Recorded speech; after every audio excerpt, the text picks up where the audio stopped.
Previously on Trying Diaries. Quick recap guys, walang zombie papuntang Busan. Hindi talaga ako nakasecure ng ticket up to the last minute. Nag-struggle kami makauwi after the concert. Sa dami na nangyari, we decided to reward ourselves with sleep. The next day. The original plan was to wake up early para maglaroy-laroy pa diri sa Busan. Pero guys, sa sobra kakapoy namo the other night, wala na dyan na dayon and we just focused on rest kay basig bubigay mo mga lawas. And yes, nagpayong may kay init Joya. From our Airbnb, pumunta kami sa baba, doon sa may bus stop, para doon kami magantay or magbook ng Uber papunta sa next destination namin, doon sa Arte Museum. Ilang fair kung wala kasi gasto sa gas, EV manas. Busan turned into an army land and for sure, proud na proud yan sila kay Jimmy at Jungkook, di ba? At kung nakabook kayo ng taxi na Ajushi yung driver, ready yourself guys kasi sobrang bilis pagpatakbo ni Ajushi. Nag-walk-in lang kami dito guys and thankfully wala pa masyadong pila. We originally wanted to eat first pero nung nakita namin na wala pa masyadong pila, dumiretso na talaga kami guys. So ayan, ito yung one of the best places we visited here in Busan or for the entire Korean trip. I really like going here.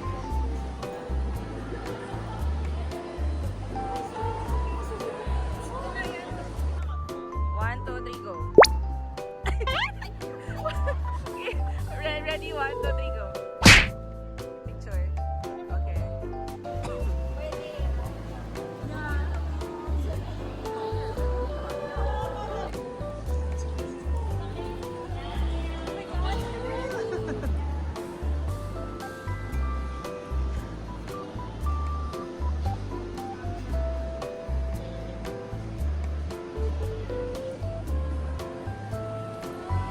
Happy kasi may...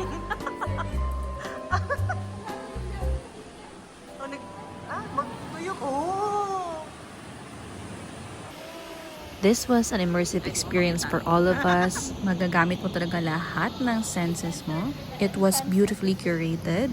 Namjooning at its finest. Magsulod. Magsulod. Di ay tayo dito.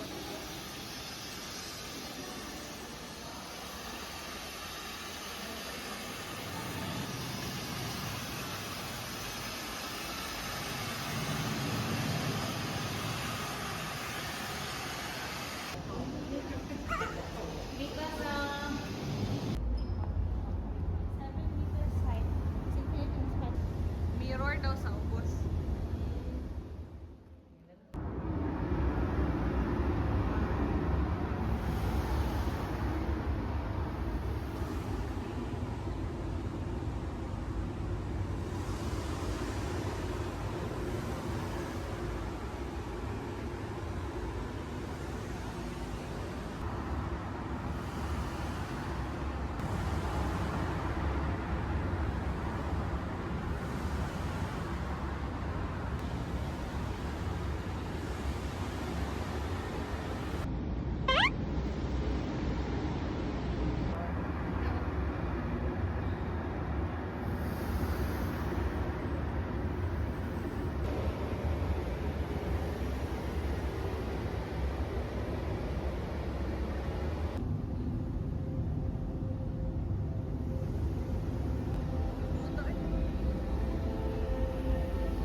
Kuhin tayo mong self. Ha? Kuhin tayo mong self. Ano? Kuhin tayo mo self. Tipo.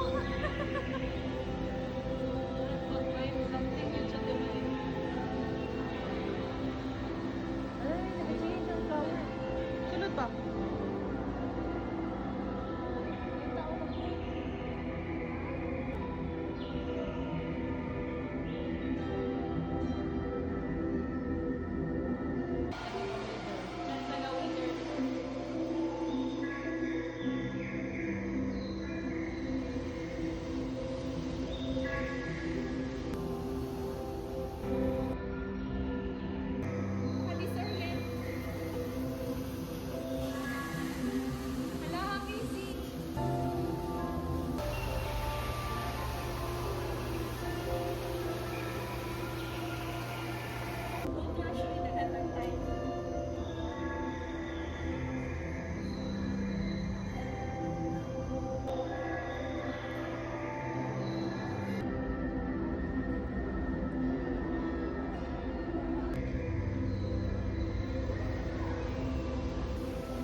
Mabasa mo. Basig mabasa. Nag-video ko ha. Nag-video ko sa inyo ha.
Only video? Yes.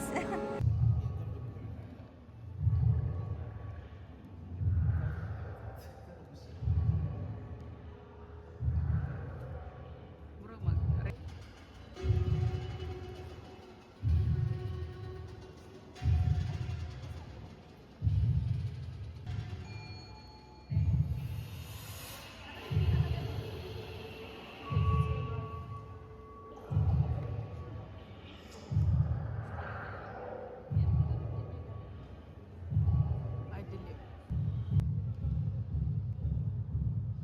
Ano man eh? Human drone.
Usap daw punta sa taas.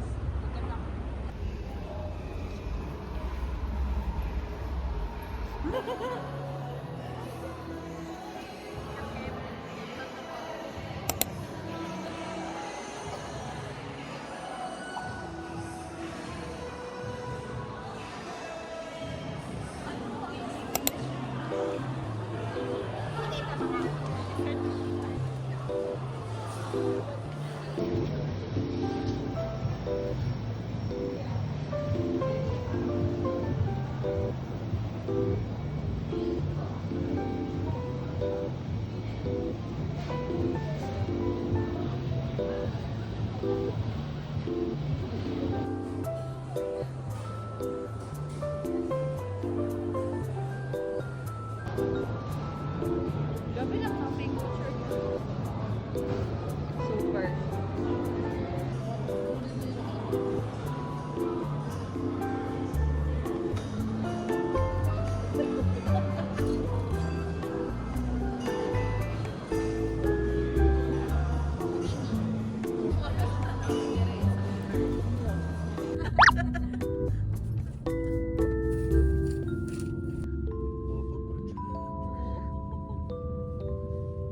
Si di haing.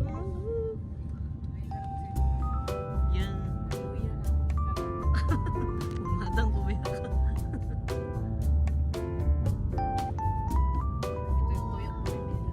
Para heart.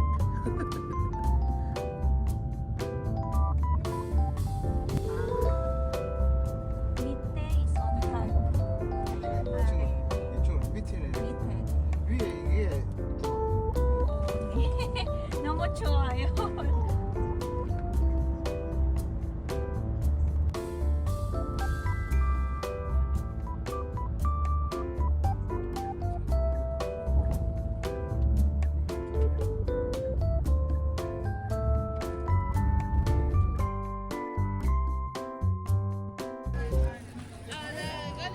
Going.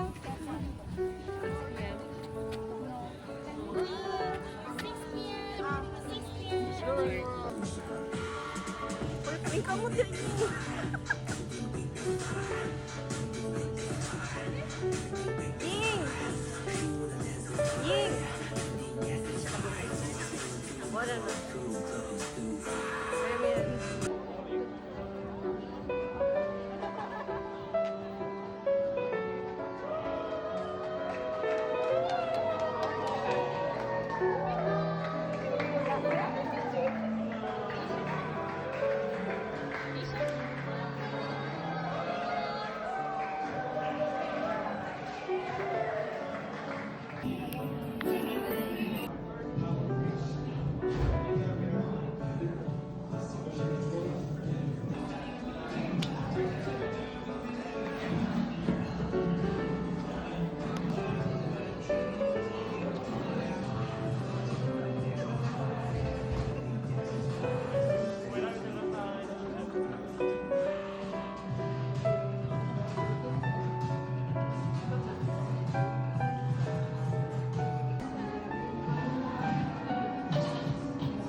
Thanks to Ate Maya, I won the Army Madang slot. Naka-walk-in sila Ate Maya and Nina pero konti na lang yung pwede nilang makuha dun sa Army Madang.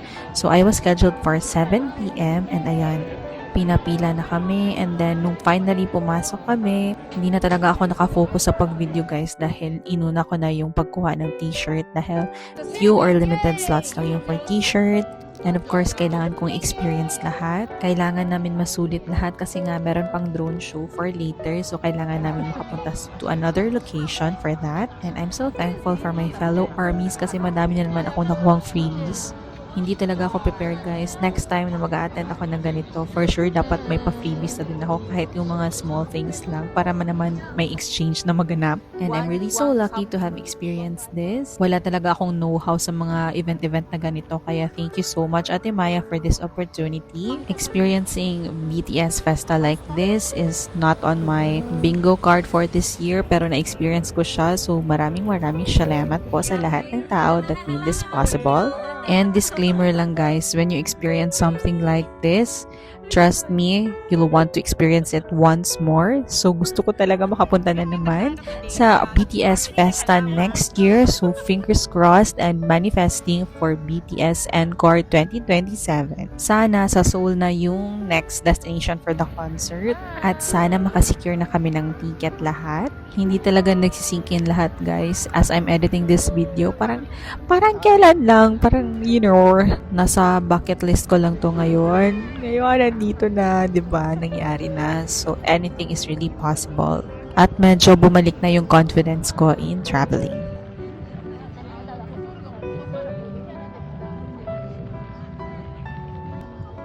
This was such a fun experience for me, and hopefully all the armies can experience this one day too.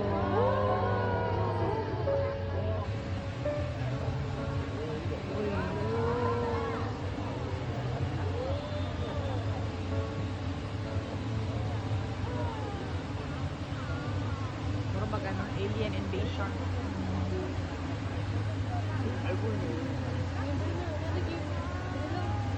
The duck bird flying.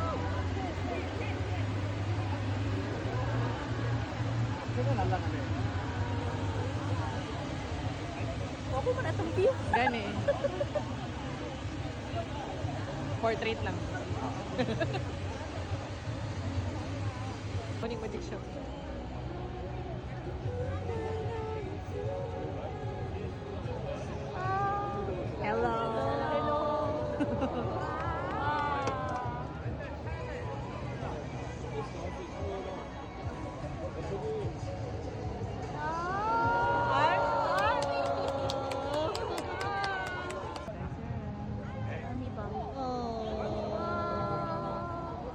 Ang light stick.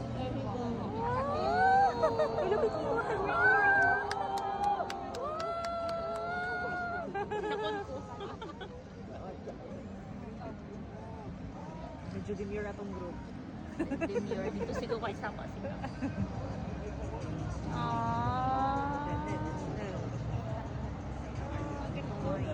Happy anniversary. Happy anniversary!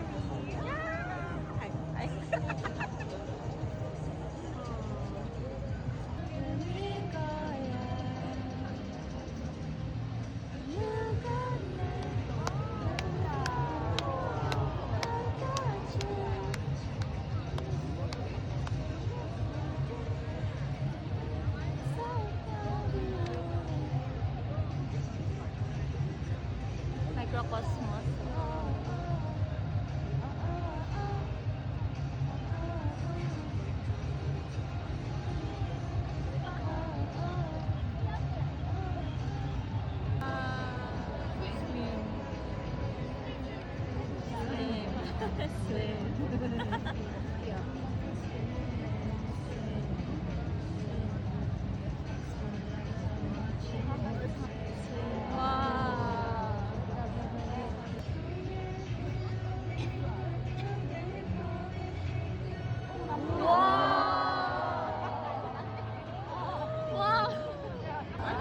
Match kaayo ba?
Trouble.